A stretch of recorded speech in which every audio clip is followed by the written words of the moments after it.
एक डेढ़ महीने पहले हम चैनपुर प्रखंड आए हुए थे और यहाँ की स्थिति को देख के थोड़ा तरस भी आया कि जिला परिसर से इतना दूर हो जाता है ये प्रखंड। लगभग आपका बॉर्डर भी पड़ता है छत्तीसगढ़ से, जिसके वजह से अधिकतर सरकारी योजना यहाँ पहुँच नहीं पाता।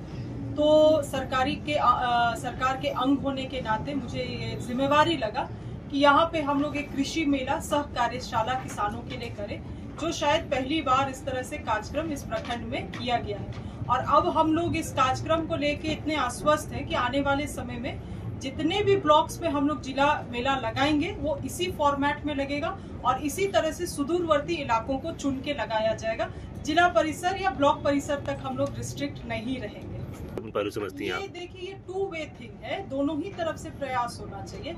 सरकार को भी औपचारिकता करने से बचना चाहिए और किसान भी जब मेला आते हैं तो एक मन में बना के आना चाहिए कि वो कुछ सीखने के लिए, नई चीजों को जानने के लिए आ रहे, केवल घूमने के लिए नहीं आ रहे। तो मुझे लगता है वो चीज को आज हम लोग यहाँ कायम कर पाए हैं।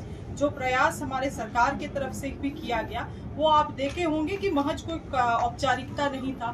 कार्यशाला लगाया गया है, बिरसा कृषि विश्वविद्यालय से लोग आए हैं, केवीके से लोग आए हैं, गुमला कॉलेज से, फिशरी कॉलेज से लोग आए हैं, किसानों को समझाने के लिए एक्सपर्ट्स आए हैं। तो इस तरह से लोगों का एक इच्छा भी बढ़ता है जानने का और लोग भी थोड़ा सा गंभीरता उनके तरफ से भी दिखा। कई सारे किसानों को हम देखे खुद स्टॉल जाके सवाल कर रहे हैं, बहुत सारे सामग्री को लेके जा रहे हैं। तो ये प्रभाव जो हुआ है आज के कार्यशाला, आज के मेला से, मुझे लगता है आने वाले समय में पूरे आसपास के प्रखंड में भी इसका सकारात्मक थोड़ा प्रभाव जरूर पड़ेगा। संभावनाएं क्या लगती है एग्रीकल्चर को लेकर इस इलाके में? संभावना एग्रीकल्चर और इससे संबंधित जो भी कार्य है उसके अलावा कोई संभावना गुमला में हमको नहीं लगता है, क्योंकि देखिए ये 5वीं अनुसूची इलाका है, सीएनटी के जमीन है, बड़ा आप यहाँ कारखानाएं लगा नहीं सकते हैं और आदिवासियों का विकास कारखानाओं से हुआ भी नहीं है, इतिहास गवाह है। इसीलिए कारण यही है कि कृषि को आधुनिक रूप से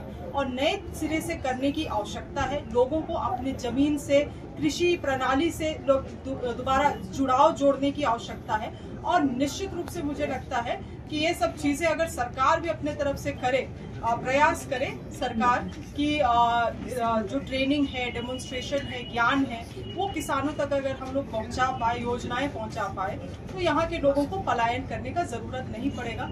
और वही हमारा प्रयास है। इसी प्रयास के तहत हम लोगों ने ये घोषणा भी किया है कि जो मुख्यमंत्री पशुधन योजना का टारगेट आता है जिला में, आप देखेंगे वो 50 टारगेट आएगा बकरी का एक जिला में। अब कहीं 2 चला गया आपका जारी प्रखंड, 5 चला गया चैनपुर प्रखंड, तो इसका प्रभाव हम लोग को देखने को नहीं मिलता है। और यही कारण है आने वाले समय में हम लोग प्रयास कर रहे हैं कि चैनपुर और रायडी, इस साल चैनपुर और रायडी को फोकस करते हुए जितना भी टारगेट है हमारे अहम योजनाओं का, उसको क्लस्टर फॉर्म करके यहाँ हम लोग काम करने का प्रयास करेंगे। और मेजर आउटकम जो हम लोग एक्सपेक्ट कर रहे हैं, पलायन का दिशा को बदल देंगे।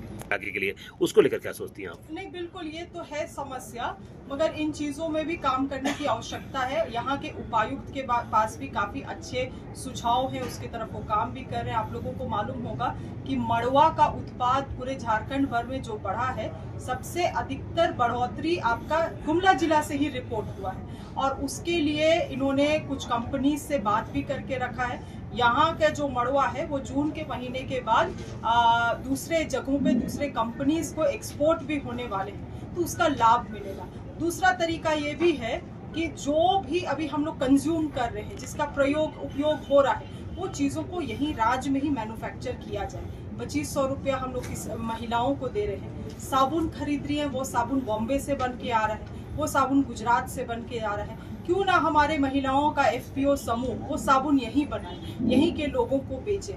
हमारा हमेशा से झारखंड कंज्यूमिंग स्टेट का है, मगर अब इसको प्रोड्यूसिंग, मैन्युफैक्चरिंग स्टेट की ओर लेके जाने की आवश्यकता है।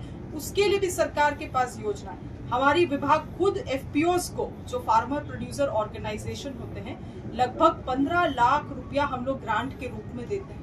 मगर कितने FPOs हैं जिनको इसके बारे में जानकारी है? और मैं आपको बता रही हूँ, जानकारी नहीं होने के कारण कई साल हमें ये FPO के पैसे को, ग्रांट पैसे को सरेंडर भी करना पड़ता है। तो यही सब जानकारी हम लोगों को जन जन तक पहुंचाना है। और मीडिया का भी भूमिका बहुत अहम होने वाला है इन सभी चीज़ों में।